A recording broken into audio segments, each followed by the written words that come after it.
Membrane. तो plasma membrane के बारे में आप जानिए कि plasma membrane is living. First thing no living membrane. और इसका केमिकल नेचर क्या है? तो लाइपोप्रोटीन की बनी होती है।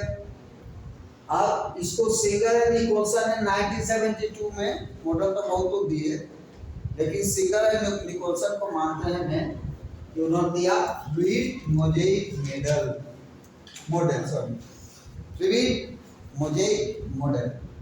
तो फ्लूइड क्या है? फ्लूइड कहते हैं that ability to flow. Fluid में किसको कहते हैं?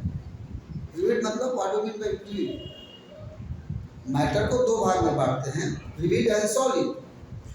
सॉलिड मतलब जो मूव नहीं कर सकते, फ्लूइड मतलब फ्लो से फ्लूइड है जो फ्लो कर जाए। तो फ्लो कौन करती है? गैसेस हो जाए, गैस यहाँ से चली जाती है अपने स्वतः, पानी गिरा होगा वो भी। तो गैस और लिक्विड दोनों को एक साथ मिला के क्या कहते हैं? फ्लूइड। तो एक फ्लूइड नेचर का गैस तो नहीं है, लिक्विड नेचर का। तो लिक्विड को भी हम फ्लूइड कहेंगे। तो लिक्विड नेचर का और उस लिक्विड में मोज़ेइक है। मोज़ेइक का मतलब होता है, पहले सब आपका देखिएगा सरफेस को लोग ऐसे ऐसे दाना लगाता है, जिसको दाना कहते हैं। छोटे छोटे दाना अलग अलग साइज के लाल पीला हरा घर में लगाया जाता है, उसको मोज़ेइक कहते हैं। तो ये वर्ड उसी से लिया गया, fluid mosaic model. Singer and Nicolson ने कहा कि इट इज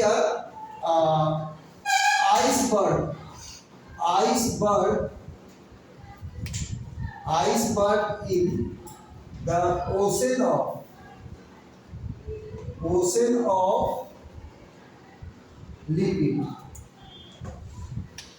लिपिड के समुद्र में। पानी नहीं है वो, समुद्र में पानी होता है और उसमें आइसबर्ग बर्फ का टुकड़ा होता है।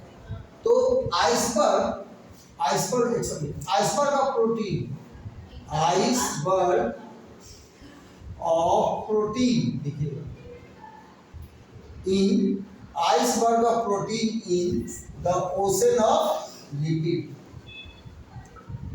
मतलब लिपिड के समुद्र में प्रोटीन का आइसबर्ग। तो बनाएंगे कैसे? इसका डायग्राम कैसे बनेगा? सपोज दैट ये आपका सेल है, तो सेल है तो आप जानते हो कि सेल में आउटर मोस्ट है, ये किसमें? एनिमल सेल में। Outermost in animal cell का सबसे बाहर का ये भाग है, आउटर मोस्ट है पार्ट। और प्लांट में सेकेंड आउटर मोस्ट है, मतलब इनर टू सेल। ठीक है। अब प्लांट हो जाएगा तो सेल वाला आ जाते हैं, क्योंकि एक नंबर पर, तो दो नंबर पर हो जाती है। तो एनिमल में एक नंबर पर है, एनिमल में, और प्लांट में यार इसका बिता जाएगा। तो प्लांट में कहाँ? एक नंबर पर। और एनिमल में एक नंबर पर। प्लांट में 3 नंबर पर, 2 नंबर पर। क्यों? क्योंकि प्लांट में सेल वाल सबसे बाहर में होता है। तुम यहाँ नहीं हो, क्लास में नहीं हो, कहाँ ध्यान दे रहा है? अभी बुलाएंगे तुमको, एक्सप्लेन करना। तो बाहर वाला ये एनिमल सेल। अब यहाँ जब हम इसका डायग्राम बनाएंगे इनके अनुसार सिंगर है निकोलसन फ्लूइड मोज़ेइक मॉडल का, उनके अनुसार हम यदि थोड़ा सा इलेबोरेट करके इतना दूर में बनाएं इस डायग्राम को, चौड़ा करके उसको जो पतला लाइन खींचते हैं उसको चौड़ा करके, तो इसमें देखिएगा कि ऐसे ऐसे बॉल जैसा चीज बना दीजिए। बनाइए आप, बीच में प्रोटीन दे दीजिए। तो ये प्रोटीन का आइसबर्ग हो गया, और ये दोनों तरफ बॉल जैसा स्ट्रक्चर बनेगा, जो हाइड्रोफिलिक और हाइड्रोफोबिक दो एरिया जो आप देखोगे टेल के तरह। ये लिपिड है, लिपिड बाई लेयर, लिपिड का 2 लेयर है। लिपिड बाई लेयर हो गया, और बीच में ये क्या है? प्रोटीन है। प्रोटीन है, और ये क्या है? लिपिड बाई लेयर इसको कहेंगे, लिपिड बाई लेयर। अब आप समझ लो लिपिड बाई लेयर कि आपका जो ये रूम है, तो रूम में ये डोर देखोगे तो ये दरवाजा क्यों दिया गया है? ताकि हम इससे कम्युनिकेट करें, कोई अंदर आए या बाहर जाए उसके लिए दरवाजा दिया गया है। ठीक है, जिसको जरूरत है वो अंदर आ सकता है, जरूरत है बाहर जा सकता है, दीवार से तो नहीं जाओगे। उसी तरह आपका ये ट्रैफिक सेल का ट्रैफिक का काम है। अब ये लिपिड का बना हुआ है, तो लिपिड कैसा होता है? लिपिड का नेचर क्या है? यहाँ जानिए, आपको किताब में नहीं मिलेगा। लिपिड का नेचर होता है हाइड्रोफोबिक। फोबिक मतलब हेटिंग, हाइड्रो मीन्स वाटर, ये पानी से घिरना करता है। वाटर हेटिंग है, पानी से पसंद नहीं है। तो पानी से जो घुला हुआ चीज होगा वो इस रास्ते से नहीं जाएगा। आपको पानी में फेंक दे, नदी में फेंक दे, तो क्या नदी का पानी आपके शरीर में आएगा?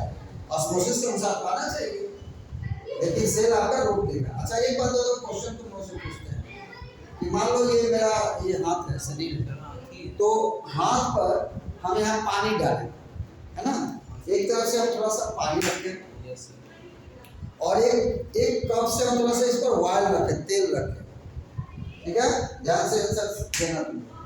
इस पर हम, इस हाथ पर हम पानी रख रहे हैं, ठीक है, और इस हाथ पर मान लो हम ऑयल रख रहे हैं, तेल रख रहे हैं।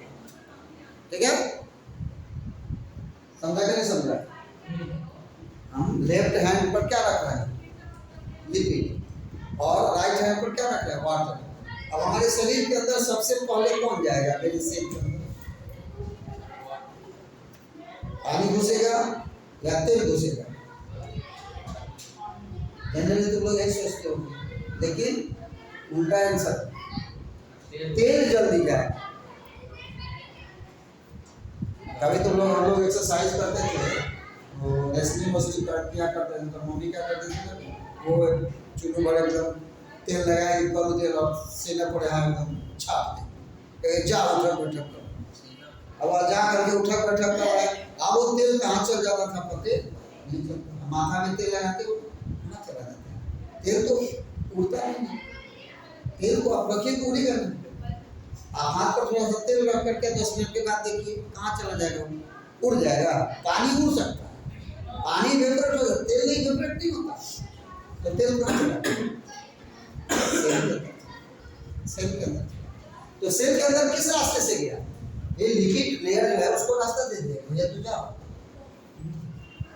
दोस्त चोर बसे भाई, अब वो लिपिड जाओ, रास्ते से दिया। लेकिन हाइड्रोफोबिक, पानी जाने की कोशिश है, तुम कहाँ गए, है ना? फोबिक मतलब हेटिंग, फीलिंग मतलब लविंग। तो इनको तेल पसंद है और इनको पानी पसंद है। एक पानी पसंद वाले हैं, तेल पसंद वाले हैं, इसलिए आपको प्रोविजन आपके शरीर में सेल में के अंदर जाने का दोनों है, दोनों प्रोविजन है।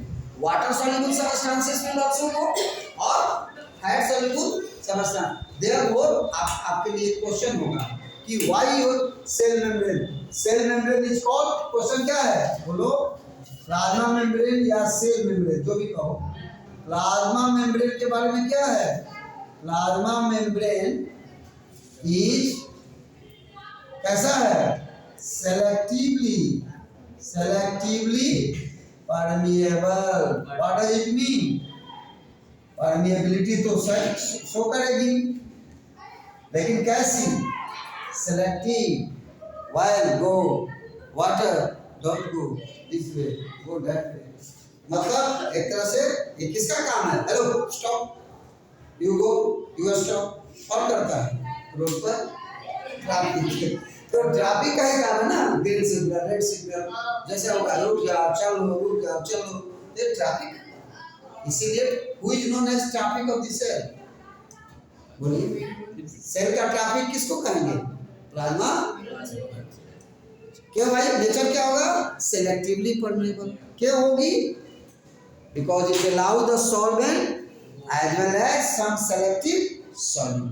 कोई सेलेक्टिव खास सॉल्यूट को, क्योंकि खास दरवाजे हैं इसके जाने के। फैट सॉल्यूबल खास दरवाजे से जाएगा, वाटर सॉल्युबल खास जगह दरवाजे से जाएगा। और कहीं कहीं इसमें देखिएगा ग्लाइकोप्रोटीन भी, इसमें ग्लूकोज भी रहता है, तो ये ग्लाइकोप्रोटीन भी होंगे, ग्लाइकोप्रोटीन भी होते हैं, ऐसा नहीं कि सिर्फ यही रहता है।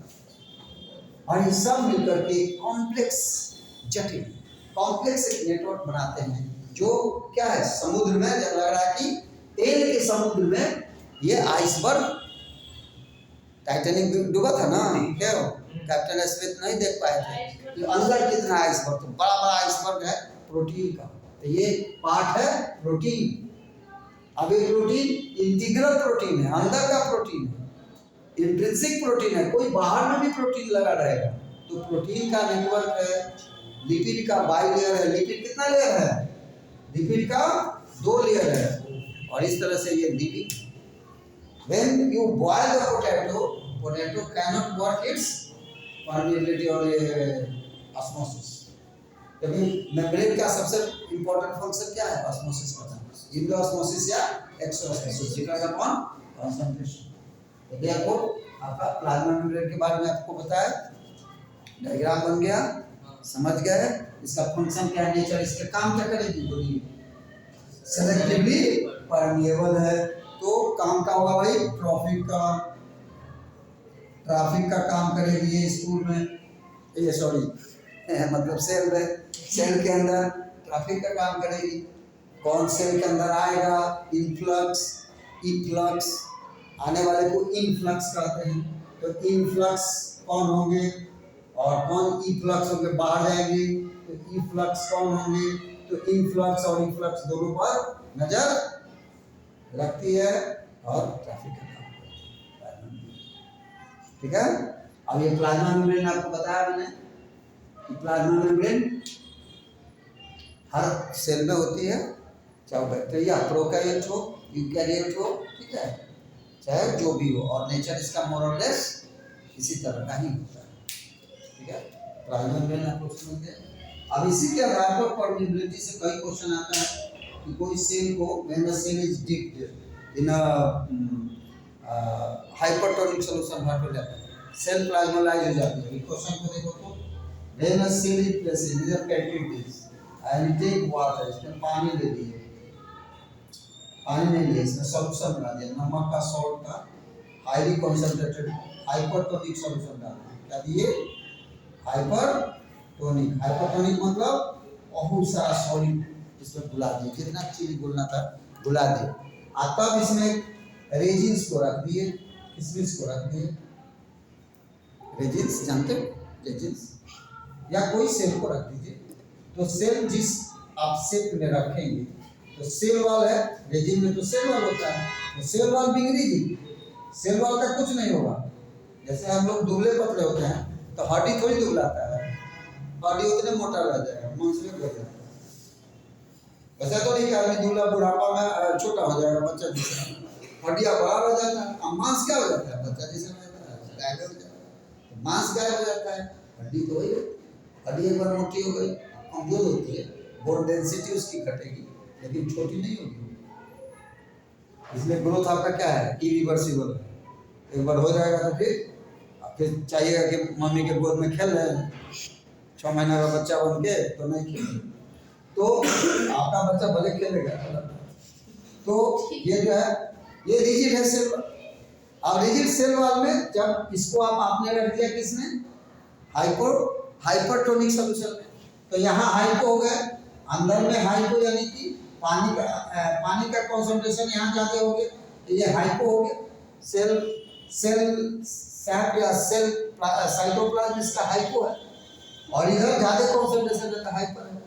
तो क्या होता है, पानी कहाँ से मूव करती है, हाइपो से हाइपर की तरफ कि हाइपर से हाइपो की तरफ। पिछला क्लास याद कीजिए, हाँ, पानी कहाँ से मूव करेगी, हाइपर से हाइपो नहीं, पानी मूव करेगी हाइपो से हाइपर। तो पानी इसमें से निकल जाए, अब पानी निकलेगी तो पानी है किसके साथ, साइटोप्लाज्म के साथ है।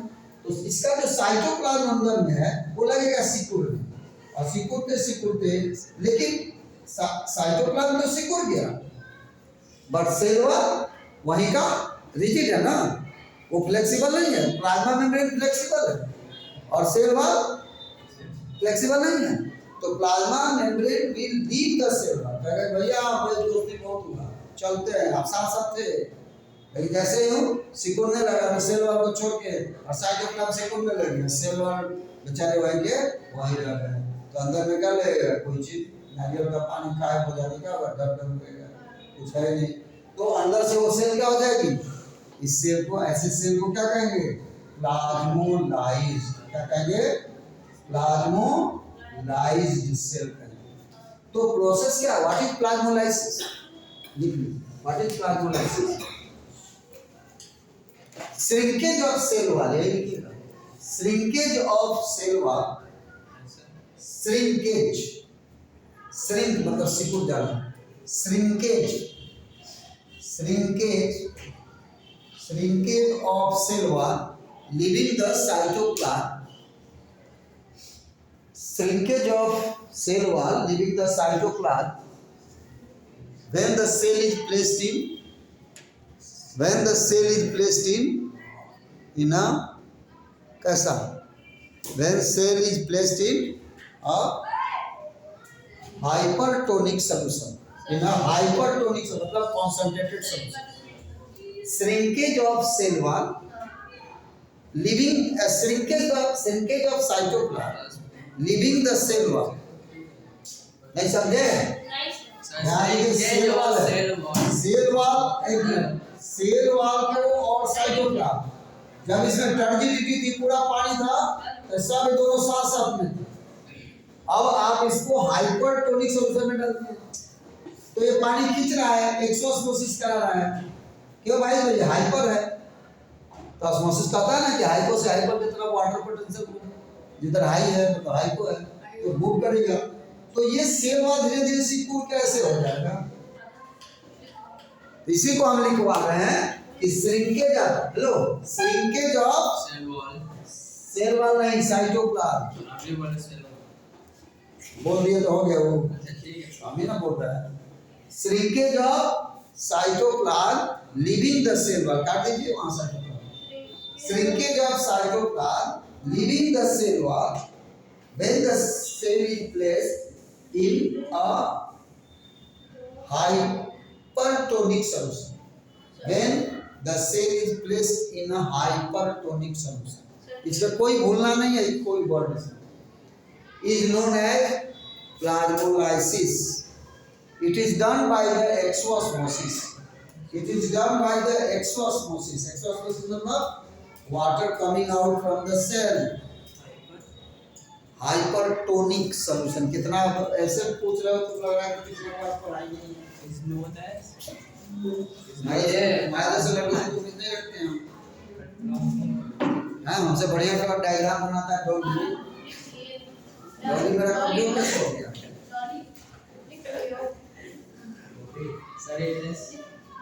लिखे के फिर छूट गया, क्या लिखे तो बोलो तो जी, सर लीविंग द, क्या लिखे हो बोलो, shrinkage of cytoplasm leaving the cell wall when the cell placed in hypertonic, when the cell is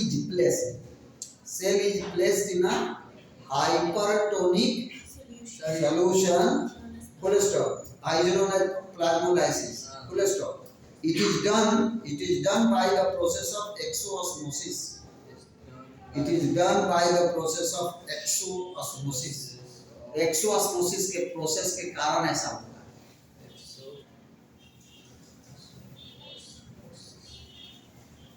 ठीक है।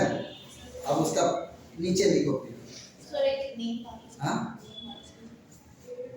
It is done by the process of exosmosis, exo मतलब बाहर, ऑस्मोसिस मतलब पानी का, तो पानी का बाहर निकलने के कारण, ठीक है।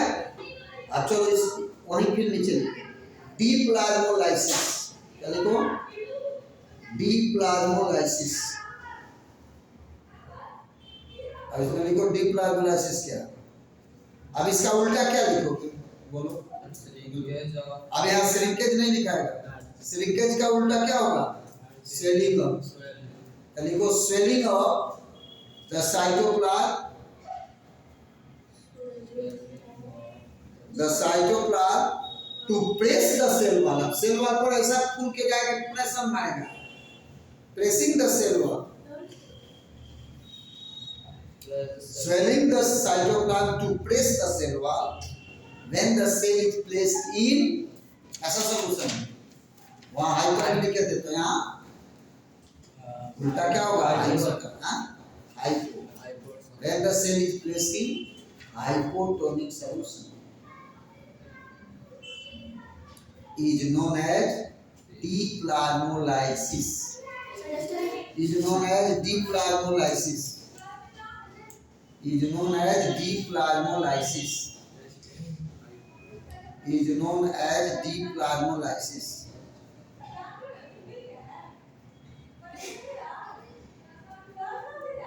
Here the cell become, here the cell become, here the cell becomes turgid, T-U-R-G-I-D, turgid,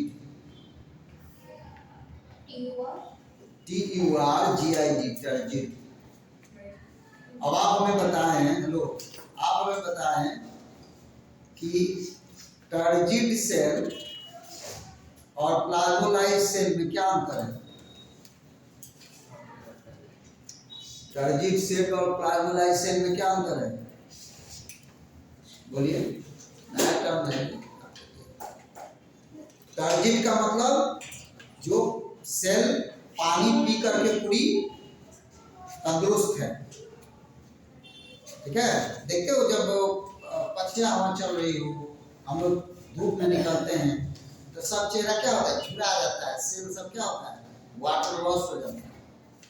तो वाटर लॉस हो जाता है उस समय हमारी सेल सब क्या हो जाती है, टर्जिड होगी कि प्लाज्मोलाइज हो जाएगी, प्लाज्मोलाइज हो जाती है।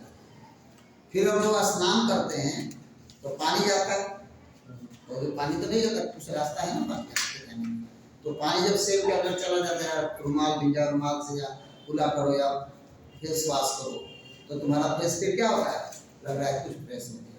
तो क्यों, सेल उसके अंदर चला जाता है। तो आपका सेल टर्जिड रहेगा, तो टर्जिड सेल जब रहेगी तो सेल खुली रहती है, पूरी अपना फुल स्ट्रेंथ रहती है। अब फ्लैसिड सेल ये हो जाएगी या प्लाज्मोलाइज हो जाएगी, तो प्लाज्मोलाइज सेल में क्या हो जाएगी, वो सिकुड़ जाएगी। आप लोग 9th में, 10th में, 9th में, हाँ 10th में पढ़ोगे, हेलो 10th में जब जाओगे, सभी 10th में जब जाओगे तो पढ़ोगे कि touch me not plant, touch me not plant इसको कहते हैं छुई मुई। टच मी नॉट प्लांट का जो लीफ ऐसे रहता है, आप कहीं से भी उसको टच करोगे तो उसका पानी क्या होता है कि बाहर वाले सेल से जो भी पानी है, अंदर वाले सेल का पानी बाहर की तरफ आ जाता है, ऊपर की तरफ भाग जाता है। तो अंदर का सेल सिकुड़ गया, बाहर का सेल फूल गया, तो उसकी पत्तियां क्या होगी, ऐसे जो खड़ी थी वैसे सिकुड़ जाए। तो कहता है कि जैसे ही टच करो और सटाक से गिराने लगे, यानी कि छुई मुई, टच भी ना कहती है, वो प्लांट कहती है कि टच भी ना, मुझे मत छुओ।